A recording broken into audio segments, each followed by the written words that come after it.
لە دۆخێکداین ئەم هەرێمی کوردستانە قەت لەوە ناچێت خاوەنی ژێرخانێکی وزە بێت یاخود ڕۆژێک لە ڕۆژان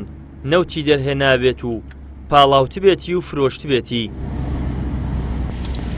دیمەنی سەدان ئۆتۆمبیلە لە ڕیزێکدا وەستاون تاکو بتوانن بنزین دەست بخەن کە بۆ هەر لترێک 750 دینارە دەبێت چەندین کاتژمێریش لەسەرەدا بوەستن تاکو نۆرەیان دەگاتێ بۆ بنزینێکی بێکوالێتیش. بقرآن وضعك يستوى دبيني أو تقريبا أمس ساعات دو سه دقيقة ديستاتي ما ولو بوت سل دقيقة راوستا ما احتمال بني ساعات اشكش ببرم بكيتنو أو وضعك يا الخكية وحكومية بحفصة وبنزايا صري لي دقرين ما عندك زادش تيدكي خوت ولا زادة تيدكي بقرانتر تيدكي عينا أوي عينا وشوية هاللي ده أزو إيش كش بخويني أنا ولا هو الصركي بقرا راوستا باشترا بس إنك كواليتك يا وهانية سألك قدانا بريم استرا زورة عليه ولا استرا زورة ساعات جدي بساعاتك وني استرا بقري ساعاتك وني استرا دقرين عندك بزي خانة باش بس عندك كان زور خرابن كريم هي تاكسي جواز بكريت توا خصوصي بتنبي تاكسي بتنبي أما الآن شركة زيادة لقمت مزيد الآن بريم بيستوبيان يجيب كان بخوا 15 16 لو بنزينية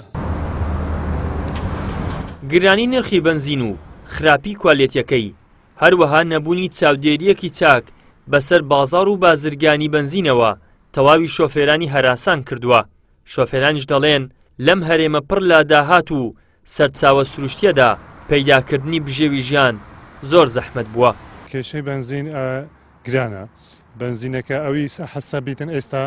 کوالیتەکەی باشە بەسوشی دیکە گرانە بە 900 و 1000 بۆ مەدارنانی بۆ سایر تاکسیە دانێکی دێسەڕێ بنزینی گرین هاتە دەنگەت سەڕێ بنزینی یەک دان سڕای دەگرین تێگەی ئەمە بە بەڕاناگەین ئیشەشی بکەین بۆ ماڵێخۆ دەچینەوە بە دەستێکی بەتار باش نییە بنزین بەعام خراپە کوالەتی سفر ئیشی تاکسی بەس ڕۆژانەی خۆتە ڕۆژان خۆتی بێ دەرێنێت و تاگنە بتێ چاوەڕێی داهات بی زەحمەتە شۆفێران داوا دەکەن نرخی بنزین هاوشێوەی شارەکانی ناوەڕاست و خواروی عێراق بکرێتە 450 دینار بۆ هەر لترێک بەتایبەت بۆ شۆفێرانی تەکسی و بار هەڵگر و ئۆتۆمبیلی کرێ بەڵام ئەم داواکاریە چەند ساڵە دووبارە دەبێتەوە و بە گوێی کەڕی بەرپرسان ناگات. ئیدریس محەممەد کەناڵی ئاسمانی پەیام هەولێر.